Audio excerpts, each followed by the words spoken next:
Bonjour ladies and gentlemen et nouveaux visiteurs sur la chaîne YouTube, ici Mr Flamingo et bienvenue pour un nouveau Flamingo en parle. Le sujet d'aujourd'hui est la série télé Supergirl dont la saison 1 a été diffusée sur la chaîne CBS.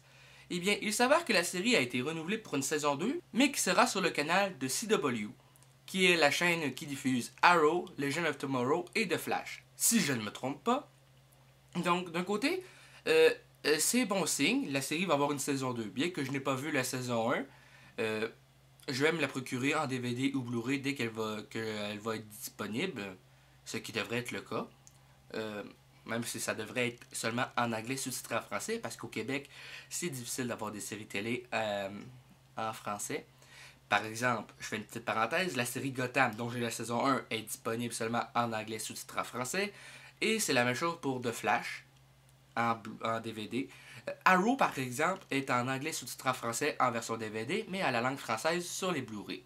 Donc, de ce côté-là, c'est pas trop mal. Bon, fin de la parenthèse, on va revenir sur la série Supergirl.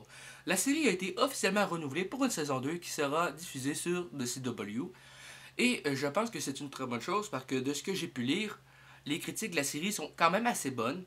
Et c'est une série qui a l'air quand même assez intéressante de un peu de laisser place à Supergirl au lieu de Superman dans une série télé. Déjà qu'il y a eu la série télé Smallville avec Tom Welling dans le rôle de Clark Kent.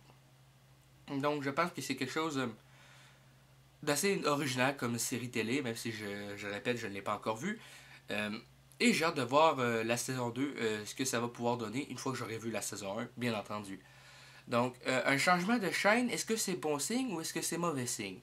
Je pense que dans les euh, ça peut être considéré comme les deux. Mais étant donné qu'il y a eu le crossover avec The Flash et que les crossovers ça a l'air assez compliqué quand c'est deux chaînes opposées, je pense que c'est une bonne idée parce qu'elle va faire officiellement partie de la Flaroverse, qui appelle la Flaroverse, c'est un mélange entre Arrow et Flash. Donc c'est le même qui appelait ça parce que les séries peuvent faire, les personnages des séries peuvent faire plusieurs apparitions dans les séries des autres personnages. Donc c'est une très bonne chose. Et je sais que la vidéo était très courte, mais c'est un peu juste de ça dont je voulais parler aujourd'hui. Donc j'espère que cette petite vidéo vous a plu. N'hésitez pas à laisser un commentaire, un pouce bleu bien gros comme le PFK et un abonnement à la chaîne pour qu'on puisse se retrouver dans les prochaines vidéos. Sur ce, c'était Mr Flamingo et je vous souhaite à tous et à toutes une très bonne journée et on se revoit bientôt.